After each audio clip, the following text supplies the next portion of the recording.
Welcome to the first episode of Holistic Lifestyle Under Sibling Scrutiny. My name is Paige Van Allen, and my co-conspirator here is my older brother, and I will let him introduce himself. My name is Logan Wooldridge. I run the marshforest.com and Marsh Forest Coaching on multiple social media platforms. Because this is our first episode, today we're just going to kind of introduce ourselves, how we got here, literally and figuratively, and talking about what we are kind of a generic view of what we're hoping this podcast will be doing or what the goals of this podcast are. But before we get into like the nitty-gritty kind of things, there are a couple of disclaimers. So for me, the one that I want to say is that I am a mental health counselor in the Capital Region of New York, and I work for a private practice. Any of the like opinions, preferences, views that I share on here are not necessarily those of the place that I practice at. They are my own personal and professional views, but they're not reflective of the agency I work for. I am a certified personal trainer and nutrition coach with several specializations, but none of them are for medical practice. So nothing that I say should be taken as medical advice or guidance.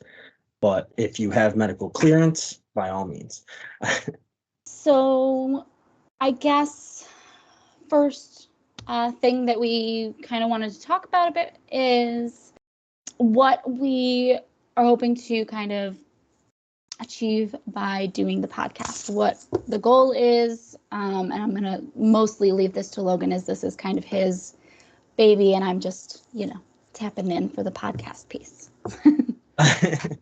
My goal here is to just try and get some quality health information out there to assist people in that, bring together as many professionals as possible. My sister being a mental health care professional and myself, again, being a personal trainer and nutrition coach, seemed like a great opportunity to share such information, especially with our unique backgrounds, the troubles and struggles we've been through, and therefore being able to maybe give advice through certain lenses that are not often heard.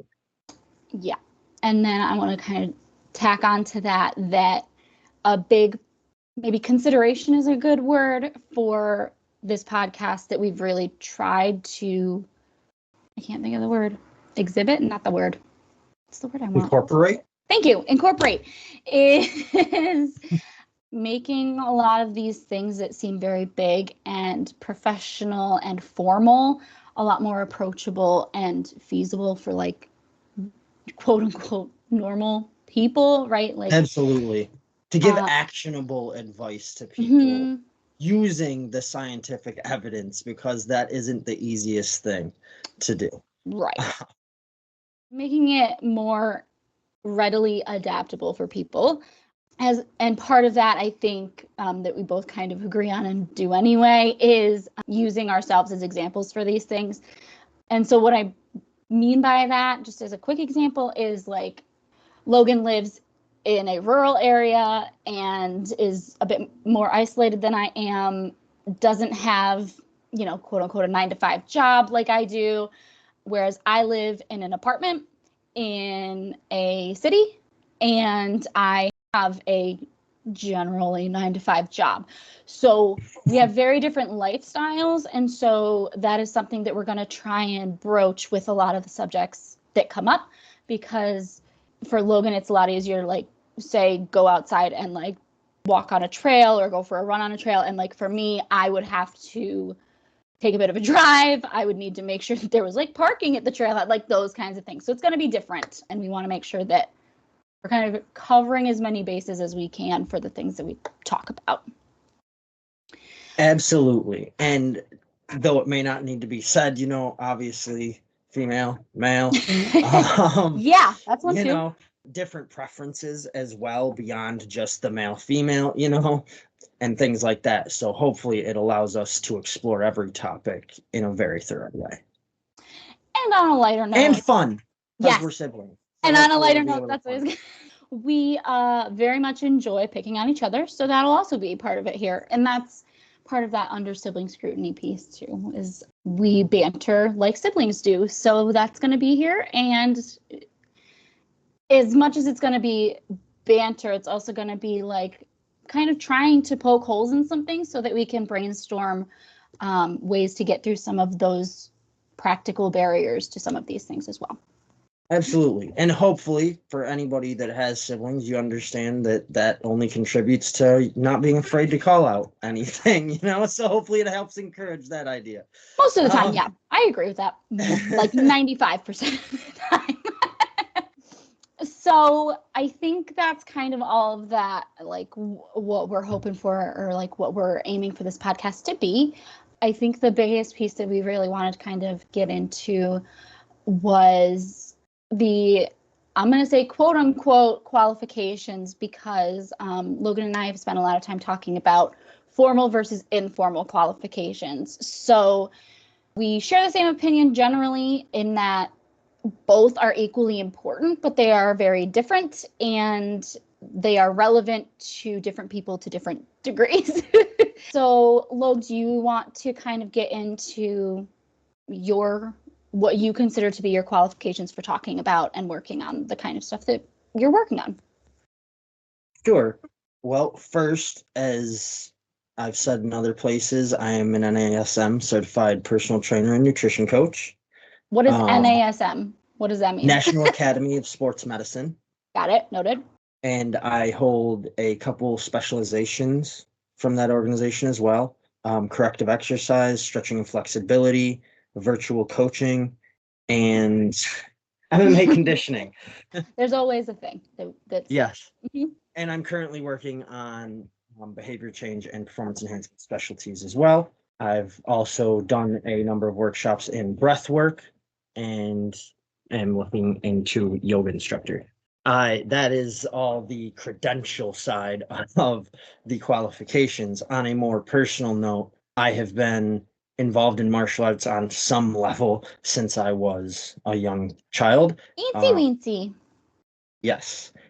Studying different dojos, books, just running through repetitions in the thousands in the woods.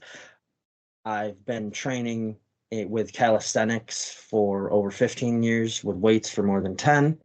Okay, pause. What the hell are calisthenics? Calisthenics just means body weight training. Oh, okay. I know what that is. It's just pull-ups, push-ups on bars, gym rings, whatever. If it's with body weights, it's often considered calisthenics. So I started with calisthenics, moved to weights, did weights pretty intensely for a number of years. Growing up, we were around some difficult things we'll get into a little more later, which contribute a little bit to this. But I also, as an adult, decided I was going to go and travel in the mountains. And when I did that, I moved my training back to calisthenics, this time with gym rings and I guess not calisthenics only, but resistance bands as well, because you can tie those to trees and such. You can't carry weights with you through the mountains. So I have that kind of experience as well. So at the same time, being out there, I got into meditation very deeply, which I was familiar with, but not a dedicated practitioner of when I first went into the mountains. That actually was a big contributor to me becoming a more dedicated practitioner of meditation and breath work, as the mental and emotional factor are very big out there. More than I think you realize, more than I realized before I was out there. So those are the qualifications in regard to all that as experience goes. Currently, I have achieved the goals of more than a 405 deadlift, over 315 squat, and 225 bench press. So yes, that is gross, but impressive, like at the same time, simultaneously. I feel like it's too light right now, but and I still gotta go more. I think it's important, for future episodes, and I'm sure it'll come up again and we will say it over and over again, but Logan and I are terrible about recognizing and acknowledging our own accomplishments. So for him to list those things was incredibly uncomfortable, and I wish all of you could see his face. But he did it, and I'm proud of you. Thank you. So anytime one of us lists or talks about like credentials or I was able to do this or I was able to do that, The good things make us more uncomfortable. Yeah. Know that we are the most uncomfortable when we say, I did a good job or I did a good thing, and like our skin is crawling. But we feel like it's important to say those things so that you understand like where we're at or where Absolutely. we came from. So and to set the example, I think it's important for people including people who are uncomfortable with it, to recognize these things within yourself. You don't have to voice them aloud like we are, but at least take the moment to recognize them. Yes. And so on that note, I'm going to share my uncomfortable good things. So I guess I feel like my informal leads into my formal. So as Logan mentioned, we grew up in a house that was a bit chaotic, dysfunctional. I'm sure I'll share a little bit more on, but at some point in middle or high school, I kind of had a moment of recognition that like Logan, our sister, and I all reacted and adapted to that dysfunction in very different ways. And so that was, I don't know, that felt like that is the moment for me that I was like, oh, psychology's weird and fascinating. Maybe I should think about this some more. And basically from that moment on, and I as well have been in therapy basically my entire life, and that was exceedingly helpful for me. So between those two things, I've spent a lot of time thinking about, looking into, reading about all of these things, psychology stuff. And then when it came time to go to college, that was a very easy choice for me, more or less. I mean, there were a couple of other things, but none of them really resonated in the same way that mental health counseling did. So I took a little bit of an obscure route to get there, 2 years at Morrisville State College, and then transferred to SUNY New Paltz for the last 2 years of undergraduate. I majored in psychology. So I have a bachelor's, I believe, in science and psychology. Depends on the school. It's Bachelor of Arts or Science. Sorry, guys. I should know that. And I minored in disaster studies. And that was a choice that I made because it was the closest non-degree but certification-y type of thing that I could get to studying trauma and like what happens to people when they go through extreme bad things. So that's kind of a morbid fascination. That's why I explain it to my clients that I have with trauma and trauma work and trauma studies. I took a year and a half off, worked in foster care in the Capital Region, worked in a residential home for a little bit, and am now a therapist. But I went back after a year and a half for my master's in counseling and community psychology at Russell Sage College. Finished that a year and a half to 2 years ago. Took my exam, so I'm waiting on my direct client hours to become fully licensed. But right now, I'm supervised, passed my licensure exam, and work largely with kids and families. I do work with some adults. I teach, or I do some, I guess teaching is a fair word for it. I teach some of the groups at the practice I work at for little kids for emotion regulation. But I do have a lot of experience and knowledge with trauma, with ADHD, with anxiety, depression, which are all honestly really common things in therapy. So I think everyone who is a therapist will see most of those things. But because I work with kids, ADHD, anxiety, and depression are the big ones, which tend to stem from trauma. So it all works out for me. The trauma nerd in me loves this. So I guess those are the things that I would say are my qualifications. I'm working on other certifications and specializations, but right now we're just mental health counseling. What are those current ones you're working on? I'm looking into / working on play therapy, being a registered, I believe it's called a registered play therapist. I'm deciding whether I want to do an ADHD certification, like specialist certification, or however that's worded. I would also very much like to become a certified creative arts. I think you get certified in art therapy or something like that. But that's a much more complicated certification than I thought it would be. So I'm kind of, I don't know, all of those and probably other ones, but for now, those are the big ones that I'm thinking about. Nice. That actually sounds pretty interesting. The courses would be, I mean, like the science behind play therapy and things like that would be very interesting to dig into sometime. Yeah, it's very interesting, and it's funny because a lot of times when parents, are bringing their kids in, they're like, just please make them better. I don't know what to do. And I'm like, okay, well, we're going to play a lot of games. So when your kid leaves and just tells you that like we were playing games all session, please know that we are doing therapy, but kids will not just sit and talk to you for an hour like adults will. So like we got to go roundabout.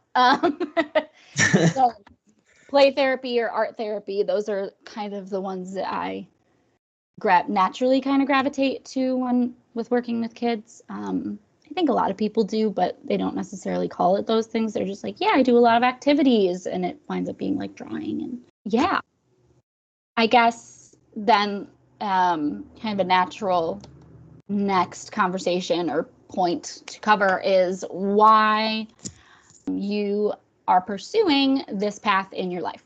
Absolutely. And this ties, I think, for both of us back to what we both alluded to before, our childhood, which for me, when I was very young, I'm going to say 5. I don't really remember exactly how old I was. I was already surrounded, if you will, by violence, drugs, things like this. Not a whole lot of great examples around, but somehow we all were kind of like books. I remember books always being around, and I remember being at the library a lot. So we were reading, and I always liked philosophy and history, particularly Japanese philosophy and history when I was that young. And I came upon the Code of Bushido, and it just made sense to me. It helped me make sense of all of that stuff I was surrounded by, led me to martial arts. A whole lot of trouble and struggle through the childhood years. And as an adult, I thought I could make something with martial arts, with MMA and everything. I had one MMA. Maybe not everyone knows MMA. So what is MMA? mixed martial arts. Okay. I know. I'm just saying it for our listeners. Absolutely. And partially because I had been studying martial arts from having gotten into Bushido. I got into, karate, Jeet Kune Do, Bruce Lee's art form, Muay Thai, Judo, and just talking with any other martial artist I could find, or even military member to pick their brain about techniques and history and all this stuff related to that, warriorship in general. So anyway, as an adult, I thought I could do something with that. I had one not sanctioned fight, but one agreed upon fight with someone that it wasn't, like I said, I was into some things when I was a child, not a child, a teenager really, that had a lot of violence and fights and things like that. But this was the first time as an adult that I was fighting someone that I didn't have a problem with or any real reason to fight. And when I did, it didn't hit me right. It didn't sit right with me. So maybe hit you right is not the it's very appropriate, actually. That's the perfect one to use there for that very reason. It so much so that even in the fight, I hesitated more than I ever had before and things like that, which was just, it didn't sit with me that like I was hitting someone for no reason. This was not why I had initially gotten into these things. Again, the trouble I was surrounded by as a child, it was about protection. I always swore I'd be able to protect people. And now I was hurting somebody with no real reason other than maybe money, which to me is never a decent reason on its own. And so I realized I had to go a different way. That really messed with me. That's when I decided to go into the woods. I don't do well with the whole turning to other people for help thing. I'm better I really just handle things best by myself. And so I went to the Appalachian Trail, particularly the New England section. And I spent a number of summers in between doing different things, construction, manufacturing, retail work, whatever I could really find, training the whole time, bringing books with me because I, again, always liked reading, and just kind of contemplating the life that I had led and where I had gotten to and why and everything, and trying to figure out how to make something positive with all of that destructive skill I had learned, if you will. And found myself landing on personal training and nutrition because to train myself, I had learned those things. So maybe I could help other people with it. And at the same time, met some people who convinced me to come back to society, if you will, instead of spending the rest of my life in between the mountains and just making enough money to be in the mountains. And from there, I earned my certifications, decided to open the website as, again, she mentioned, I'm out in the mountains still. It's not easy to find a gym job around here. There's not a lot of gyms. So the only option was really the internet. So here we are, and I hope this may even provide the opportunity to reach more people. And so I feel like I'm going to sound kind of redundant with the things that Logan said about why I'm doing what I'm doing, but I already touched on this a bit in my qualifications because they're pretty closely tied for me. So we grew up in a dysfunctional house. I didn't experience as much of the violence and drugs that Logan did, but I definitely was more affected by mental and emotional things and being close to violence, but not ever really being part of it.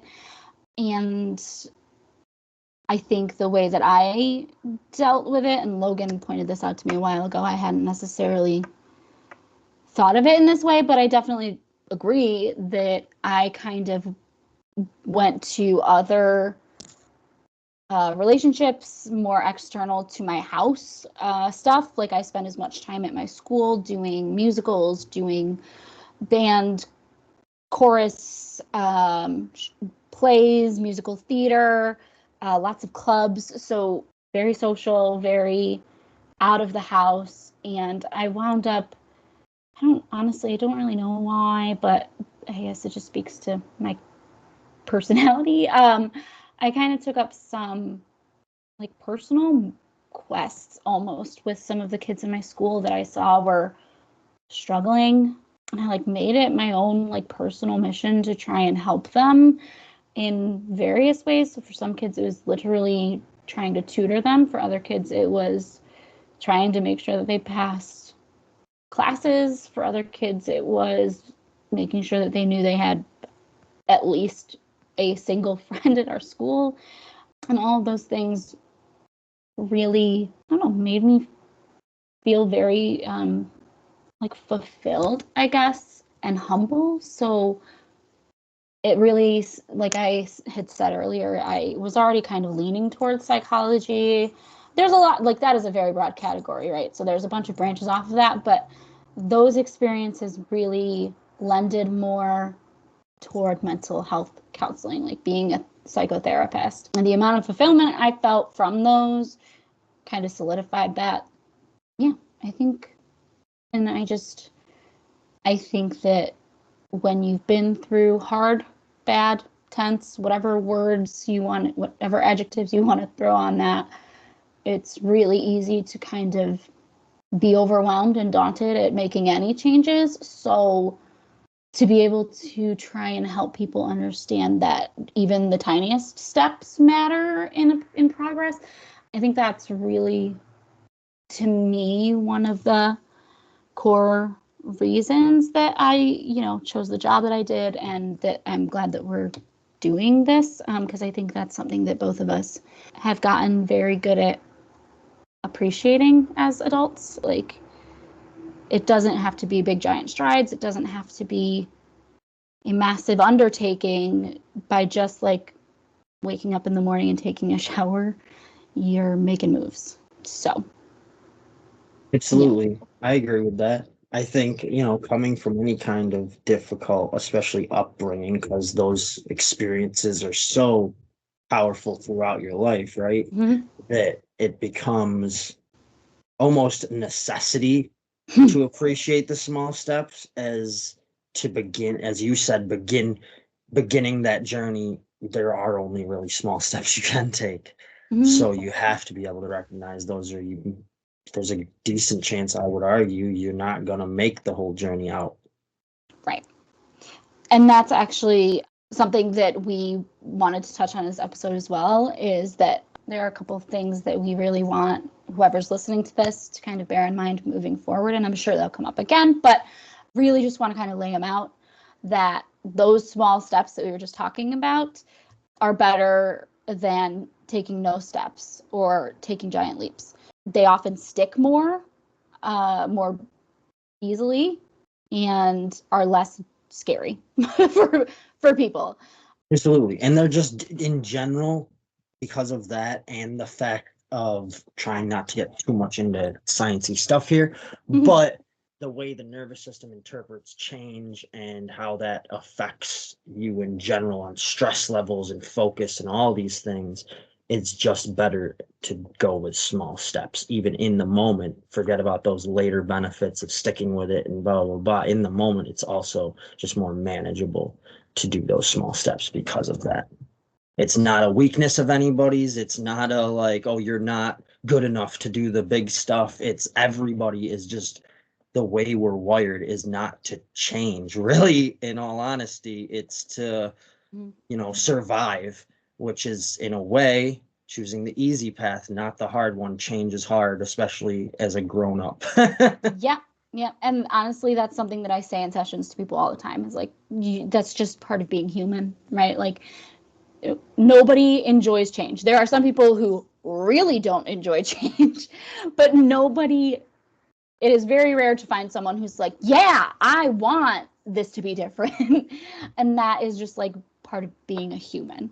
And that's kind of the point here, right? Is that is the small steps are better for you and easier to stick with, because it's just how like our brains and our bodies are wired. And you really kind of set us up there for the next thing that we wanted to cover, which is science and like empirically backed, those kinds of phrases don't mean 100% correct, don't mean 100% like the cause of or whatever it is, right? That doesn't mean fact. Science and empirically backed just means there's evidence to show a thing.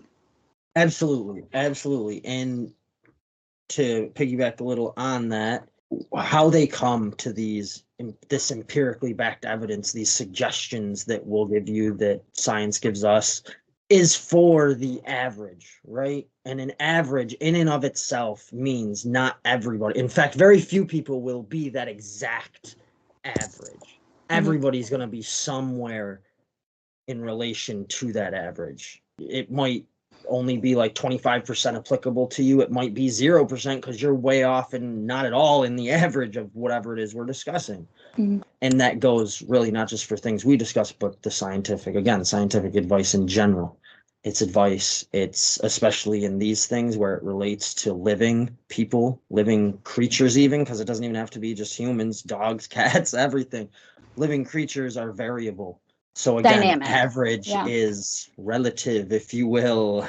So that's the truth of what the evidence can be used as well as this doesn't mean that it's guaranteed to work. Whereas the advice shouldn't be applied to everybody. It also doesn't mean it's going to work like in a second. Things take time. They take commitment, again, especially in a life, time related. It's no solution is a switch. And no solution is going to work for every single person. I think that any person who works in a human tangent field, which is very loose, right? That's like a very overarching umbrella, but like anything having to do with people. Yeah, where you're directly dealing with people, we all kind of get some degree of comfortable with saying, with like we kind of get some default solutions, suggestions, recommendations that we always say to a client first. I often will say, we're going to try taking deep breaths and see how that works. That's one of the first ones I go to for various reasons, scientific and personal and whatever, professional, like all of these reasons. But there are definitely some clients that like, that is not something they will ever remember. They're not, that just doesn't click in their brain for whatever reason. So we have to do something else.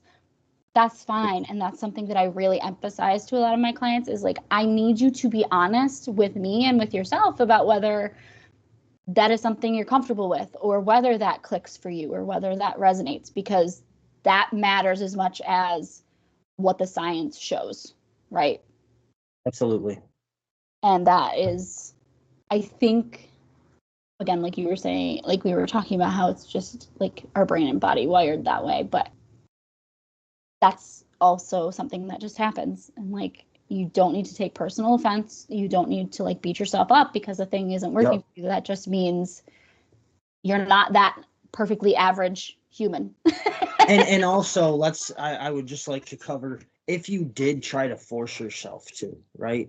Again, with everything else we've said, if you think about it and you put it all together, you realize if you force yourself to do something, again, that's actually not going to last.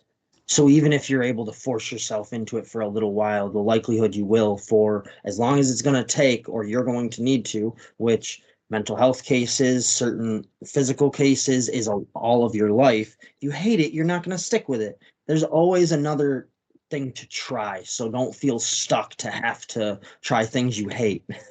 Right. But also, I think it's important Fair chance.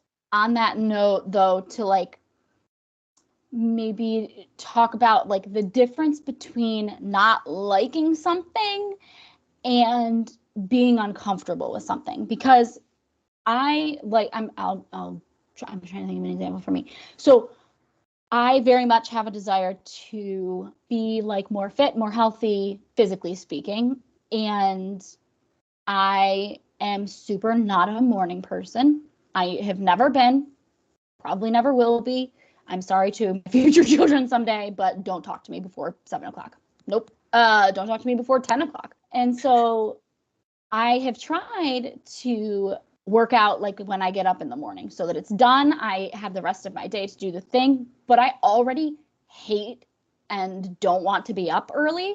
So trying to get myself to do something that I'm uncomfortable with at a time that I hate is not going to happen. It will not happen. I've tried it repeatedly. However, if I do something like if I'm working out, which is my uncomfortable thing, not the thing that I hate, at a different time of the day, way more likely that sticks. That has historically stuck for me way better. So there's a difference between, and there's a fine line to walk between like, I don't want to, I hate it, I'm uncomfortable. Those are all nuanced differences, but they're important differences when we talk about this kind of stuff. Absolutely. Absolutely. And in terms of giving things a chance. Yeah. And as opposed to it's just not for you. Yeah. You know, an example from my life is, and I hope this is somewhat relatable, I'm not a huge fan of salads, right? I'm not a big fan of salads, you know, but they're good for you. Your vegetables and fruits are where your main source of vitamins and minerals are. You need those to get all the right nutrients. So if I just force myself to eat a plain salad with some dressing, that's unlikely to stick. At the same time, if I just say, I don't like salads, I'm not going to eat salads. Like, that's not good either. That's me. There's always strategies, right? For me, I need some croutons to put in a little crunch. I also need, there's so many different proteins that can go with a salad. You can put chicken chunks in it. You can put tuna in it. You can find a protein you like and throw some protein in. You can throw dried fruit in it if you want it to be a little sweeter.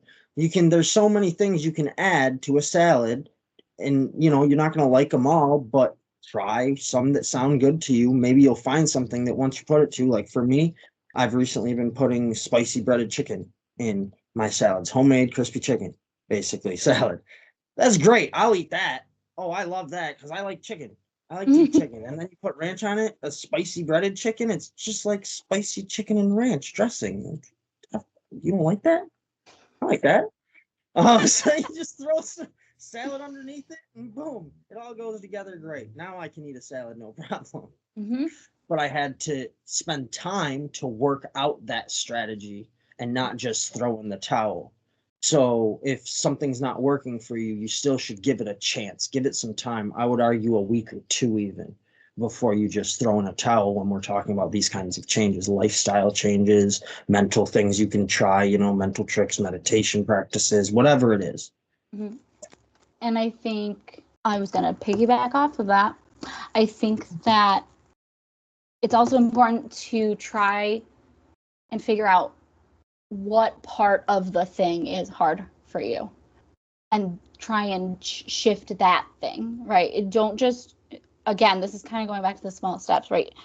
Completely overhauling your lifestyle, changing everything in your life at the same time is not it. You're going to freak yourself out. Maybe if you already have anxiety, you have some panic attacks, which are a nightmare. So I would just like to slip in here because you said science in relation to all this, and I think this is important. I recently addressed this on some content we released on the Facebook and Instagram pages, both when it comes to how to adopt changes and what we were taught in science class when we were like in third grade. Scientific method and small steps here both should be employed with one variable at a time. You can't know even if it's good for you or address how am I feeling about this if you're changing multiple things at once. What is causing the friction will be a lot harder to figure out. Yeah. So again, all of that leads to it's the scientific method. It's also just better to take small steps based on how humans are wired.